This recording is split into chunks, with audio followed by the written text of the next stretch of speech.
तो आज के इस वीडियो पर हम देखने वाले वन पीस के एपिसोड 785। तो एपिसोड की शुरुआत पर हमें देखने को मिलता है रिजू और रिजू स्ट्रेट बाइट के शिप पे आ जाती है। भी उसकी तरफ देखता है, चॉपर भी शॉक हो जाता है, बोलता है कि क्या तुम सच में सांजी के बहन हो। रिप्लाई करते हुए बोलती है यार। चॉपर और भी शॉक हो जाता है, बोलता है कि उसकी आंख भी जी के जैसे ही है। ब्रुक बौखलाने लगता है, बोलता है कि वो बहुत ज्यादा खूबसूरत है। उसी वक्त हमें देखने को मिलता है सांजी का बार की तरफ आ जाता है, बोलता है कि तुम मेरे किस तरीका से इंसल्ट कर सकती हो। और उसी वक्त रेजी बोलती है कि तुम अपना मुंह बंद करो, कुछ सारा मानना चाहिए, तुम किस तरीका से बात कर रही थी इन लोगों के साथ, क्या के डांट देती है। वक्त हमें देखने को मिलता है ब्रुक, और ब्रुक भी शौक हो जाता है, बोलता है कि इंसान तो आसमान में उड़ रहा है, पर भी शौक होकर देख रहा है, बोलता है कि क्या सच में डेविल फ्रूट है। और उसी वक्त नामी बोलती है अगर ये डेविल फ्रूट यूजर होता तो पानी में डूबने के बाद बाहर की तरफ नहीं आता, वीक पॉइंट। बोलती है कि ये CP9 और ये सांजी को उनकी एबिलिटी से भी बहुत ज्यादा अलग दिख रहा है। पोकेमॉन बोलता है कि ये किसी तरीका का स्किल नहीं है जो ट्रेनिंग करने के बाद मिलता है, ये साइंस का पावर है। 666 का ऐसे ग्रुप फाइटर है जिसमें साइंटिफिक पावर यूज करते हुए लड़ते, इसलिए हमारे मामा भी इनके साइंटिफिक पावर से बहुत ज्यादा इम्प्रेस हुई है, इसलिए इन लोगों के साथ रिलेशन बनाना चाहती है। मामा इनको टेक्नोलॉजी को अचीव करना चाहती है। वो सुनने के बाद चॉपर भी एक्साइटेड हो जाता है, बोलता है इस पावर को तो हम मेडिकल में भी यूज कर सकते हैं। उसी वक्त नामी भी बोलती है कि संजय कुन की फैमिली इतने एडवांस है, विश्वास नहीं हो रहा है। उसी वक्त ग्रुप बोलता है जेरमा 666 तो वही फैमिली ग्रुप है ना जो विंसफोक फैमिली लीड करता है। सन अगर मैं सही बोल रहा हूँ तो विंसफोक फैमिली वही फैमिली है ना जो रॉयल फैमिली है। मैं इस विंसफोक फैमिली के बारे में याद करूँ तो ये वही फैमिली है जिसने एक बार पूरे नॉर्थ ब्लू को कॉन्कर करके रूल किया करते थे। चॉपर बोलता है कि रॉयल फैमिली तुम्हारे मतलब बीबी और किंग नेपच्यून के जैसा ही। सुनने के बाद नामी शौक हो जाती है और बोलती है कि क्या ये लोग सच में रॉयल फैमिली के मेंबर है। ब्रुक बोलता हाँ तुम सही बोल रहे हो, लेकिन ये पास्ट में अपना इविल पावर यूज करते हुए सारे कंट्री को एक एक करके हराते थे। जर्मन डेविल 6 का मेंबर मॉडल है कॉमिक में, इसलिए नॉर्थ ब्लू में वो बहुत ज्यादा फेमस है। उसी वक्त पीछे से रेजू बोलती है कि स्केलेटन से ज्यादा इम्प्रेस हुई हो क्योंकि तुम्हारे पास बहुत ज्यादा हिस्ट्रिकल नॉलेज है। वो सुनने के बाद ब्रुक मुस्कुराता है और बोलता है कि मैं बहुत समय पहले जिया करता था। रेजू बोलती है कि ये पास्ट की स्टोरी नहीं, अभी भी हम रॉयल फैमिली है। ये भी बोलती है कि जर्मन डेविल 6 ऐसी रॉयल फैमिली है जिसके पास कोई भी लैंड नहीं है उसके अंदर रूल करने के लिए, हमारे पास कोई भी लैंड नहीं है उसके ऊपर हम राज कर सकते हैं, लेकिन हमें रेवरी का राइट मिला इसलिए हम जा सकते हैं। उसी वक्त ब्रुक अपना सर झुकाता है और बोलता है कि ठीक है अब मैं आपका पेंटी देखूंगा, कह के झुकता है। इसी वक्त नामी आ जाती है और बहुत ज्यादा गुस्से में ब्रुक को लात मार के उसे उधर ही टेक डाउन कर देती है। ब्रुक बोलता है कि तुमने मेरी हड्डी तोड़ दी। और उसी वक्त रिजी लूफी के नजदीक जाती है और बोलती है क्या मैं इसे देख सकती हूँ। और उसी वक्त चॉपर बोलता है क्या तुम इसे देखने वाली हो। रेजी लूफी की तरफ देखते हुए बोलती है कि मुझे ऐसा ही लगता है कि इसने आम स्टोन फिश खाया है जो बॉइलिंग सी में मिलता है। उसी वक्त चॉपर शॉक हो जाता है, बोलता हाँ तुम्हें कैसे मालूम पड़ गया। और बोलता है कि ये पॉइजन किस तरीका से काम करता है, ये यूनिक टाइप का पॉइजन है। रेजी लूफी की तरफ देखते हुए बोलती है जरूर ये लालची होगा, वो फिश तो बहुत बड़े जाइंट को भी एक ही झटके में मार सकता है। वो सुनने बाद चॉपर होता है, बोलता है क्या मतलब अब कोई भी रास्ता नहीं है हम लूफी के बचा सकते हैं क्या के चॉपर होता है। शरीर में पॉइजन ने बहुत बुरी तरीका से असर कर दिया है। चॉपर रो रहा है, बोलता है कि मैं कभी भी डॉक्टर नहीं बन सकता। क्रीजी लूफी के नजदीक आ जाती है और बोलती लेकिन ये लड़का बहुत ज्यादा लकी है क्योंकि वो पॉइजन इसके शरीर में एक मेरा बहुत ज्यादा फेवरेट चीज है। वो सुनने के बाद चॉपर शॉक हो जाता है और बोलता है कि अब तुम इसके साथ क्या करने वाली हो। बोलती है कि इसे तो मैं ही लूंगी। और वो देखने के बाद ब्रुक शॉक हो जाता है और बोलता है ये तो स्मूथ दे रही है ना, मैं भी आके अपने गाल को लाल करती है और बोलती है कि तुम क्या कर रही हो। और उसी वक्त पोकेमॉन भी शर्माता है, चॉपर रो रहा है, बोलता है कि तुम ऐसा मत करो, तुम उस पॉइजन को अपने शरीर में लोगे तो तुम मरने वाली हो। ब्रुक बोलता है कि मैं बहुत ज्यादा जल रहा हूँ, पर ऐसा होता तो मैं लूफी के पोजीशन लेता पॉइजन खा के, लेकिन मेरा वोट नहीं है क्या। ब्रुक बहुत ज्यादा खोखला रहा है, बहुत ज्यादा शर्मा रहा है। चॉपर देख रहा है और शॉक हो जाता है। और रिजू अपना पावर यूज करते हुए सारे पॉइजन एब्जॉर्ब करती है, लूफी को भी किस कर रही है, किस करते हुए सारे पॉइजन एब्जॉर्ब करती है। वो देखने के बाद चॉपर शॉक हो रहा है, बोलता है कि वो पॉइजन के सारे निशान लूफी के शरीर से गायब हो जाता है। वो देखने के बाद नामी रेड चॉपर सबके सब शॉक हो जाते हैं, बोलते कि क्या के शरीर से तू सारे पॉइजन चला गया क्या के। चॉपर भी लूफी के नजदीक आ जाता है। उसी पर पूछता है तुमने सारे पॉइजन अपने शरीर में ले लिया क्या, तुम ठीक हो क्या के चॉपर पूछ रहा है। जो चॉपर को रिप्लाई करते हुए बोलती है ऑफकोर्स मैं ठीक होंगी क्योंकि मैं पॉइजन पिंक हूँ। और वो सुनने के बाद नामी बोलती क्या पॉइजन, और कैरेट भी बोलती पिंक ये कैसा नाम। और उसी वक्त रिजी पीछे की तरफ देखती है और बोलती है कि ये बहुत ज्यादा स्वादिष्ट था। वो सुनने के बाद ब्रुक बौखला रहा है। कुछ मिनट के बाद लूफी को भी होश आ जाता है और बोलता है कि अभी अभी इधर क्या हुआ। लूफी को होश आने बाद और कैरेट रोने लगती है, लूफी को गले लगते हैं, बोलते है कि मुझे सांस में सांस आए, तुम ठीक हो। लूफी भी रो रही है और बोलती है कि लूफी तुम फाइनली ठीक हो गए क्या के दोनों कस के गले लगा रहे हैं। चॉपर मुस्कुराता है और बोलता है क्या मेरी खाने के बाद सो गया था क्या के पूछता है। उसी वक्त नामी भी गुस्सा हो जाती है, बोलता है कि क्या उस फिश का अभी भी स्किन बचा हुआ है, मैं उसे खाऊंगा, वो बहुत ज्यादा स्वादिष्ट है। नामी गुस्सा होकर बोलती है कि तुम उसे खा नहीं सकते सकते, उसी स्किन की वजह से तुम मरने वाले थे आज, उस पॉइजन ने तुम्हारे शरीर को बुरी तरीका से आज तड़ पाया था। वो सुनने के बाद लूफी बोलता है क्या सच में? लूफी की नजर रिजू की तरफ पड़ जाता है और बोलता है सांजी। और उसी वक्त चॉपर बोलता है कि वो लड़की है। लूफी बोलता है ठीक है मैं समझ गया, अगर ये लड़की है तो ये लड़की का नाम क्या है? उसी वक्त पीछे से ब्रूक बोलता है कि लूफी ये लड़की आके आपकी लाइफ को रेस्क्यू किया। उसी वक्त लूफी बोलता है क्या शुक्रिया जो तुमने मेरे लाइफ को बचा लिया। सिर्फ ब्रदर सांजी के भाई योंजू की तरफ, और योंजू भी देख रहा है और बोलता है कि ओ ये स्ट्रेट लूफी। लूफी मुस्कुराता है और बोलता है क्या तुम सच में सांजी के बहन हो? और रेजू वो सुन के मुस्कुराती है और बोलती है हमारे एक विंसवर्क फैमिली का मेंबर है। उसी रेजू लूफी को ये भी बोलती है कि हमारे फादर सांजी को समय से ढूंढ रहे थे, जब से सांजी छोटा था तब से वो ढूंढ रहे थे, लेकिन साल पहले सांजी का पोस्टर देखा था हमारे फादर ने। और उसी वांटेड पोस्टर से हमारे फादर ने नेवी एचक्यू को कांटेक्ट किया उसे पकड़ने के लिए, लेकिन एचक्यू ने गलत इंसान को पकड़ा जिस इंसान का नाम था डेबल। एक बार चौपर शौक हो जाता है और बोलता है डेबल इस इंसान को तो हम लोगों ने 2 साल पहले मिले थे साबाओडी में। फ्लैशबैक पर हमें देखने को मिलता है डेबल, और डेबल स्ट्रेट बाइट को बोलता है कि नेवी ने बार बार आके मेरे पीछे आके हमला किया, कुछ बाउंडी हंटर ने तो मुझे बुरी तरीका से मारा था, मैं बाल बाल बचा हुआ। उसी वक्त ब्रूक बोलता हाँ मुझे याद आ, किसान भी उसके बारे में सुन के बहुत ज्यादा गुस्सा हुए थे। क्या कि ब्रूक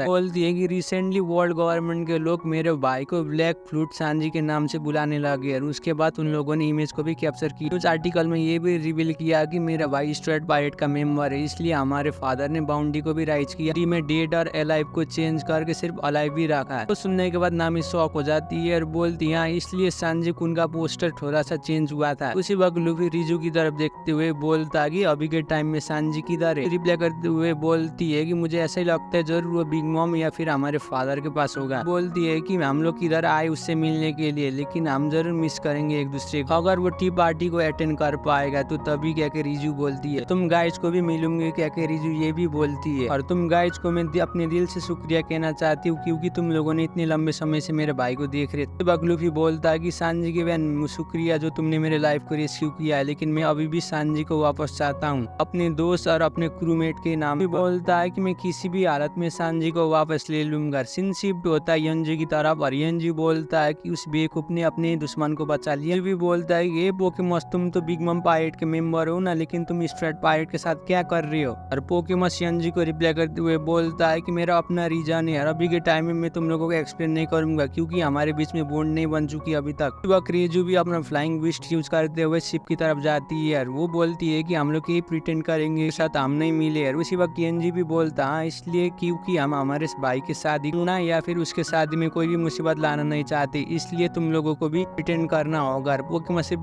करते हुए बोलता हाँ तुम लोगों ने बहुत ज्यादा स्मार्ट मूव यूज किया। यंजी ऑर्डर देता जल्दी से शिप को लेके चलो। रिजू भी लूफी और बाकी लोग की तरफ देखती है और बोलती है गुड लक। जी यंजी की नजदीक आती है। यंजी भी सांजी जैसे बोखला रहे नामी की वांटेड पोस्टर को देखी। ब्रदर है ब्रूक की तरफ और ब्रूक बोलता है कि मेरे इंसान का पेंटी देखना चाहता है। और उसी वक्त नामी बोलती है कि मेरे पास इतना भी एनर्जी नहीं है तुम्हें मारने के लिए। भी बोलता है ठीक है अब हमें भी चलना होगा। हमें देखने को मिलता है सी के अंदर एक फिशमैन है और फिशमैन बोलता है कि फाइट में नहीं आ गए जेरमा 66 के साथ। और मैंने ये श्योर किया है कि स्ट्रेट लूफी का फेयर उस शिप के अंदर स्ट्रेट लूफी है। तुम मुझसे क्या कराना चाहती हो? जिम्बे क्या ट्रांसपोर्टर स्नेल पर बोल रहा है जिम्बे का क्रूमेट। शिप ब्रदर सनी पर हमें देखने को मिलता है उधर ट्रांसपोर्टर स्नेल बज रहा है। लूफी बोलता है कोई तो भाई जाके उसे उठा लो। और चौपर बोलता है कि लूफी तुम मत बोलो अभी के टाइम में मैं तुम्हें चेक कर रहा हूँ। तुम मत बोलता है कि ट्रांसपोर्टर स्नेल को उठा के रुकने वाला नहीं क्योंकि ये वार्निंग सिग्नल है। पर लूफी को टेस्ट कर रहा है और बोलता है कि मुझे ऐसे लगता है कि तुम्हें कुछ भी डैमेज नहीं हुआ। चौपर बोलता है कि तुम्हारे बॉडी किसे अजीब है या फिर रेजू के अजीब से पावर है जो तुम्हें ट्रीट करने के लिए। मस्त बोलता है कि जरूर दो ही हो सकता है। उसी वक्त कैरेट भी आती है और बोलती तुम्हारे लिए बहुत अच्छा है लूफी। और लूफी भी मुस्कुराता है और बोलता है कि मुझे अभी भी भूख लग रही है क्या इधर मुझे और मछली मिलेगा? और नामी गुस्सा हो जाती है और बोलती नहीं। वक्त पोकेमॉन भी बोलता हाँ मैं भी यही बोलना चाहता था। और उसी वक्त नामी बोलती है कि तुम सही बोल रहे हो। बस बोलता है कि तुम्हें चिंता लेने की जरूरत नहीं, हम लोग जल्दी कुछ आइलैंड में आने वाले। नामी बोलती है कि तुम्हारे मतलब आइलैंड जो बिग मॉम की टेरिटरी। और पोकेमॉन रिप्लाई करते हुए बोलता अंदर आने से पहले मैं तुम लोगों को एक्स्ट्रा इन्फॉर्मेशन देना चाहता हूँ। ये बिग मॉम के टेरिटरी के अंदर 34 आइलैंड है जो होलकेक आइलैंड के आसपास है। सुनने के बाद बाकी स्ट्रेट शॉक हो जाते हैं और बोलते हैं कि इतने सारे आइलैंड है। पोकेमॉन बोलता है कि 34 मिनिस्टर है और एक आइलैंड में एक मिनिस्टर चलाते। वो लोग उसे बास्ट मरीन एरिया बोलते हैं। उन सारे जगह को टोटोलैंड भी बोलते हैं। वक्त नामी बोलती है कि क्या सच में टोटोलैंड ही बोलते हैं? पोकेमॉन बोलता है तुम मेरे साथ बिग मॉम के टेरिटरी में ऑलरेडी आ चुकी है इसलिए तुम लोगों को प्रिपेयर होना होगा। उसी वक्त कैरेट भी ऊपर की तरफ जा रही है। उसी वक्त पोकेमॉन बोलता है कि फिर से इधर एक शिप आ रहा है। वो सुनने के बाद ब्रूक बौखला रहा है, बोलता है जरूर रिजिस्तान का शिप इधर आ रहा होगा। बोलती है कि वो किसका शिप, ये अलग शिप आ रहा है। उसी वक्त पोकेमॉन बोलता है कि अब हमारे पास कोई भी टाइम नहीं है, ये मामा का स्कर्टिंग यूनिट आ रहा है हमें चेक करने के लिए। मैंने तुम्हें ऑलरेडी बताया, तुम लोग जल्दी से रेडी हो जाओ और केबिन की तरफ जाके छुप जाओ, वो लोग तुम लोगों को ढूंढेंगे, तू बहुत बड़ी मुसीबत में पड़ने वाली है। और वो सुनने के बाद बोलता है कि पोकेमॉन क्या आप ठीक होंगे? और पोकेमॉन बोलता है कि जेरमा 6 ने उन लोगों को अलर्ट नहीं किया तो मैं ठीक होऊंगा, तुम लोग जल्दी से जाओ। और लूफी और बाकी लोग डरते हुए अंदर शिप की तरफ छुप जाते। पोकेमॉन जाके एक आइलैंड में शिप को रोक लेता है। बिग मॉम की स्काउटिंग यूनिट करने लगते हैं। वो लोग बोलते हैं कि मुझे माफ कर देना, हमें लग रहा था कि ये दुश्मन का शिप होगा। बस बोलता है ये दुश्मन का शिप है क्योंकि मैंने इसे हाईजैक किया है, ये शिप जाके मैं मामा को प्रेजेंट देना चाहता हूँ अपने हाथ से। और वो सुनने के बाद स्काउटिंग यूनिट बहुत ज्यादा एक्साइटेड हो जाते हैं, बोलते हैं कि क्या तुम्हारे पास उस शिप में स्वीट है? और उसी वक्त पोकेमॉन बोलता है कि ऑफकोर्स मामा खुश होंगी कि उन्हें ये सरप्राइज देना चाहता हूँ, इसलिए तुम लोग किसी को रिपोर्ट मत करना। वो सुनने के बाद बाकी लोग ताली बजाने लगते, बोलते कि पोकेमॉन हम समझ गए, आप बहुत ज्यादा कूल है। पेड्रो भी छुपके से देखता है ताकि जरूर ये काम करेगा। और उसी वक्त कैरेट बाहर की तरफ आती है और बोलती है, और उसी वो जाके कैरेट को पकड़ता है। कैरेट बोलती है कि मैं देखना चाहती हूँ आइलैंड को। और उसी वक्त ब्रूक बोलता है कि थोड़ा सा पेशेंट रखो तुम। कैरेट बोलती है कि लूफी और चॉपर किधर से चले गए? वो सुनने के बाद ब्रूक बोलता है मुझे मत बताना कि वो दोनों ऑलरेडी इस आइलैंड में अपने आप चल चुके। वो सुन के नामी बहुत ज्यादा फ्रस्ट्रेटेड हो जाती है और बोलती है कि मुझे पता है, इसलिए इतना शांत हो रहा था। सीन शिफ्ट होता है लूफी की तरफ और लूफी बोलता है कि जल्दी करो चॉपर। फिर दौड़ते हुए आगे की तरफ जा रहा है, पीछे से चॉपर बुलाता है और बोलता है कि मेरे लिए रुको लूफी। बोलता है कि जल्दी करो चॉपर, और चॉपर भी उधर आ जाता है और बोलता है कि ठीक है अब हमें जाना होगा। चॉपर बहुत ज्यादा एक्साइटेड हुआ है कि पत्थर और ये घर सब चॉकलेट से बना हुआ है, ये तो पूरे टाउन ही चॉकलेट से बना हुआ, क्या कि वो दोनों गले लगते हैं। बोलते हैं कि ये तो मेरा ड्रीम है। इसी में एपिसोड खत्म होता है। वीडियो कैसे लगा नीचे कमेंट कर दीजिए।